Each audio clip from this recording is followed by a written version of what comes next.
The wind was blowing, the sun was setting, and our fearless leader had a plan. Get out there, get it set up, and get some sturgeon. Got a good feeling about today? Yeah, actually I do. I think we're gonna end up doing pretty good.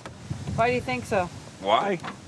We got overcast skies, barometer isn't moving on us, and not too many people out here, not too much boat traffic stirring them up and everything. I think we're gonna do real well. Fishing for sturgeon in the Saint Clair River isn't something you hear a lot about, but that's probably because you don't know Mike Modena.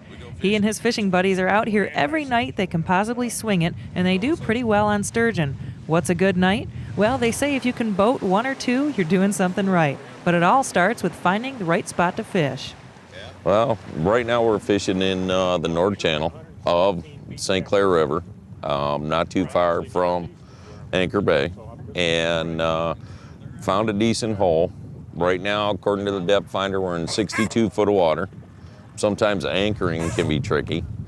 You want to get up above the hole that you want to fish.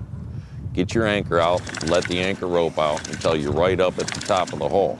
Work your baits from the top down the slope into the hole.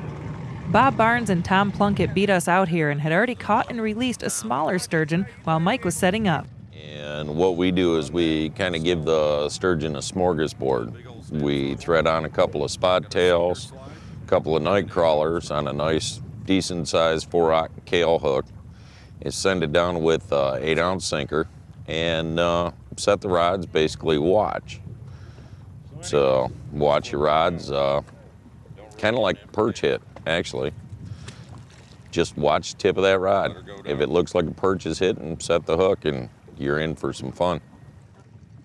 With all the boats set up and all our lines in the water, it was now a waiting game. And just after dark, we heard those words every fisherman loves.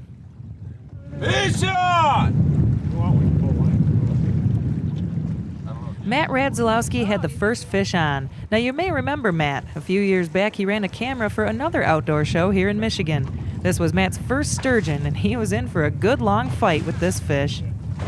Well, what you do is you take and you set the hook, and it all depends on the sturgeon itself.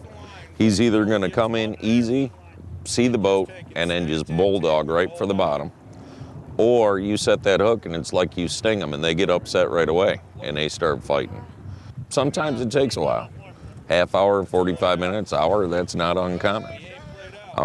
Once you get them up to the boat, you want to take and don't bother using a net because your net will get tore up on the first one.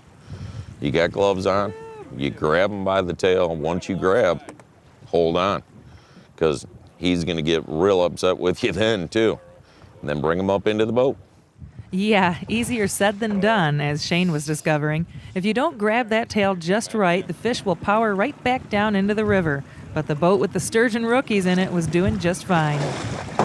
Don't let go. Good job. Drop that rod. Help him pull him in, man. Yeah, put the rod down, Matt.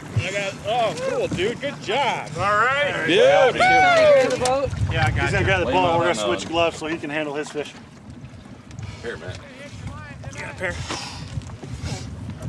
Oh, that was real cool. We have the fish finder out. We could just see him come right off the bottom, shoot right back down, just kept following his track on the graph.